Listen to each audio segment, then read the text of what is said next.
Thursday evening எங்கள் வீட்டுக்கு பக்கத்தில் இருக்க கிரவுண்டுக்கு தான் வந்திருந்தோம்.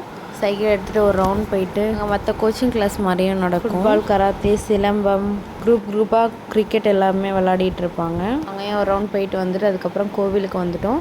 இன்றைக்கி தைப்பூசன்றதுனால முருகருக்கு ரொம்பவே விசேஷமாக அபிஷேகம்லாம் பண்ணியிருந்தாங்க. பார்க்கவே ரொம்பவே சூப்பராக இருந்தது.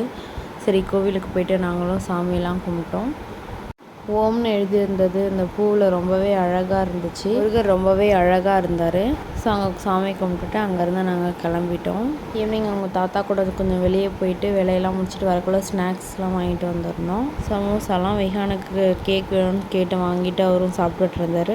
டின்னருக்கு தோசையும் தக்காளி சட்னியும் தான் ரெடி பண்ணியிருந்தேன். கேரட் வெங்காயம் போட்டு கேரட் தோசை தான் ரெடி பண்ணிகிட்ருக்கேன். எங்கள் வீட்டில் இருக்கிறவங்களுக்கு டெய்லியும் சப்பாத்தி கொடுத்தா ஓகே, இட்லி தோசை கொடுத்தா அவங்க மூஞ்சே பார்க்க முடியாது. ஸோ அதனால தான் இந்த மாதிரி கேரட் போட்டு ரெடி பண்ணி கொடுத்தேன். உங்களுக்கு என்ன பிடிக்குன்னு கமெண்ட் பண்ணிட்டு போங்க. தேங்க்யூ.